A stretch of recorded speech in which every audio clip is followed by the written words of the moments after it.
Sorry, Sam.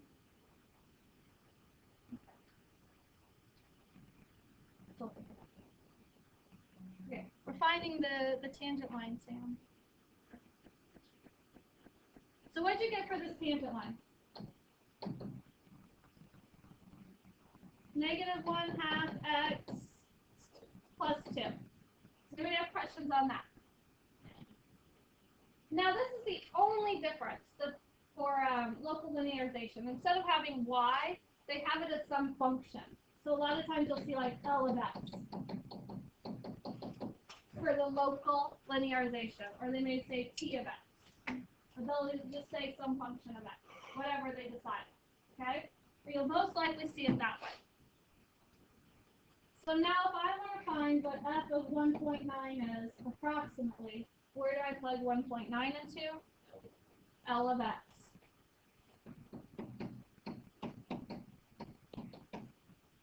And you guys, if it's a free response, you can leave it like that. That's a numerical answer. You don't have to simplify numerical answers.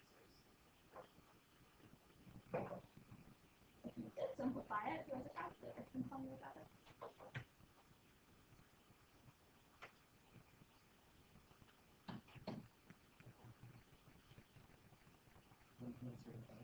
One point zero what? 5? Yes. So I went down 1 over 2. Okay. Yes. We don't have to simplify stuff like that. You don't have to simplify numerical expressions if it's on a free response. Now, if it's a multiple choice, I'm sure that's not an answer. Okay? Okay. F of 2.04. What is that approximately?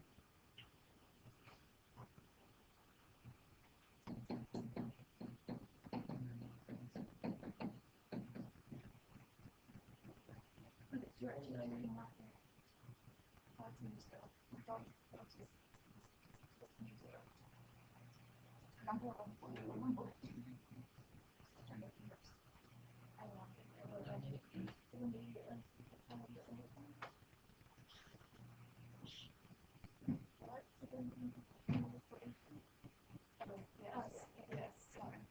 0.98. 0.98.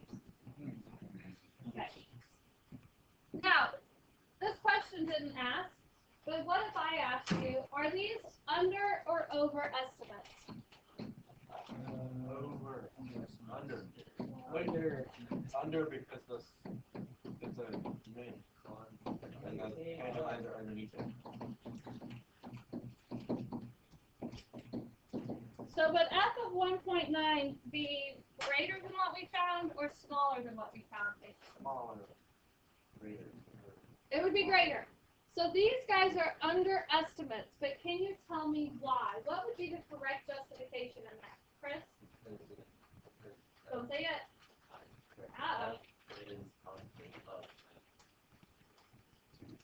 Perfect. So hold on, you said it was under because f is concave up at x equals 2. Perfect. Okay? Questions about that? All right, let's look at this next one. What's different? You're given the graph of the derivative, but you're also given a point. See if you can answer this one together within your group.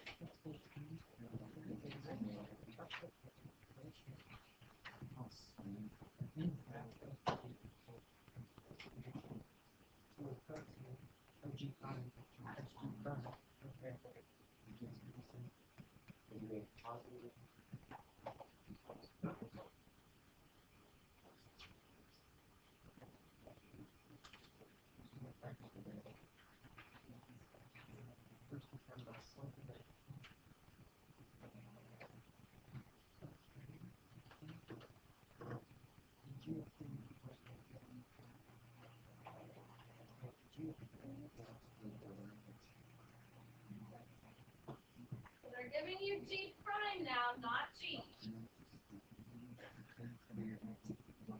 The derivatives gives you equations for what? Oh, okay. So, what do you know the slope is? Number. 5. Oh, right. Because G prime of 3 is 5, is what that said.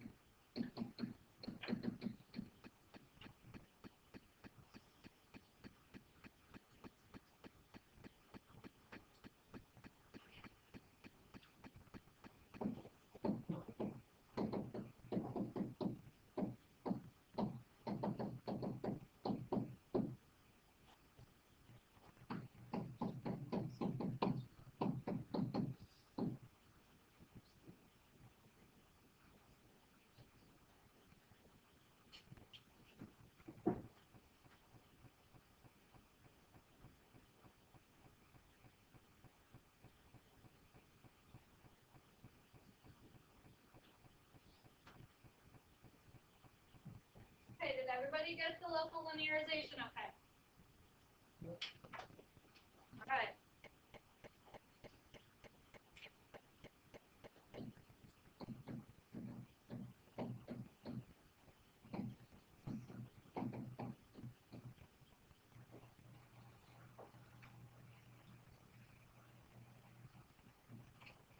Lydia, did you get G of 2.93? Yeah, did you get what that is? Oh, okay.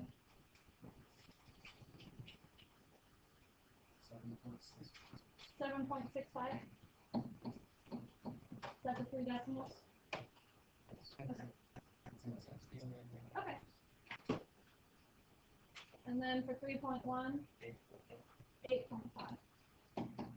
Now this one's going to be different. We may have questions over those. All right. So now if I asked you, are these over or under estimates?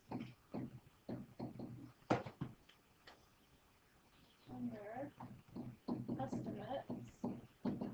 And justify. Justify. What would you write? 1 over 1. We still want to think about the concavity, right? But now I'm given G prime. So how does it relate to concavity? Let's start with that. No. When G prime is positive, FG is increasing. Could you have David Amber? I do. He needs to come to the section before he leaves it. Okay. Thank you. Just wait till I come downstairs. Okay. So what again do we know about G prime when it relates to concavity? If G prime is what? We are concave up. If G prime is what? We are concave down. Okay, increasing or decreasing. So here, G prime is what? At x equals 30. It is decreasing, right? So we're looking right here. G prime is going down. It is decreasing.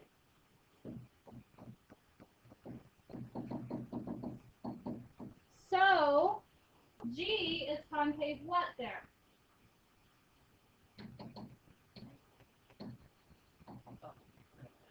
Down, okay.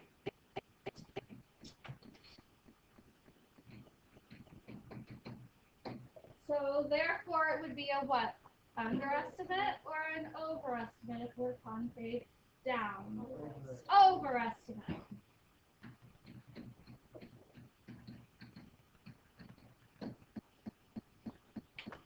That okay?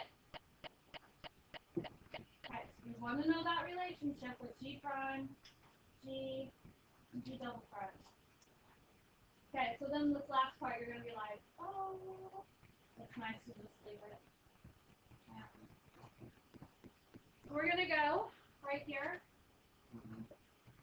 And it says find the differential dy. So when it talks about differentials, you just it's like you break up your dy and your dx. So when you take the derivative of y, we write dy now. Not dy dx, not dy dt, just dy in differentials. And when I take the derivative of x, I write dx. So in this case, I took the derivative of y and I got 1, so I write dy.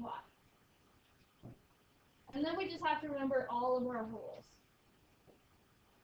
So this one's going to bring my 4 down, leave the inside alone, subtract 1, right? Times the derivative of the inside.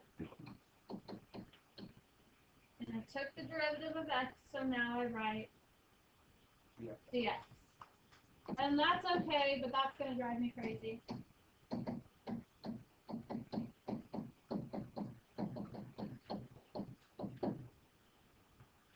Okay? That's all. So that's the differential dy. So now you guys try b, and then we'll check.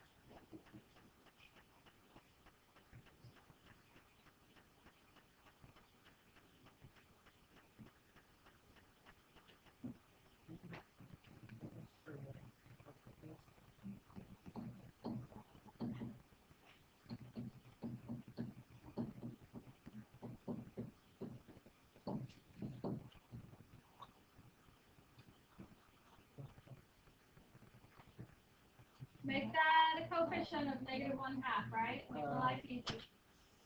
That's a coefficient of -1/2.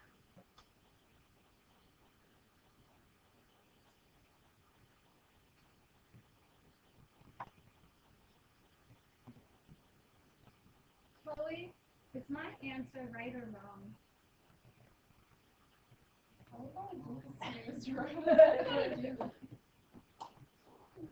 Well, what do you think? Tell me what you think.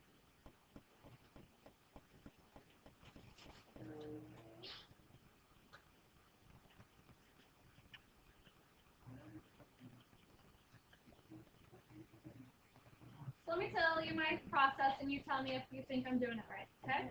Okay. So here we wrote that as -1/2 x to the 4, right? And since those are pluses and minuses, I can think of them separately. So I derived this part by bringing the 4 down, that's -2, and subtracting 1. Then I took that part again with the power rule. I got 9x squared. And then again, when you just have the x, it basically goes away, and I have -2. Since it's differentials, I have my dy and I have my dx.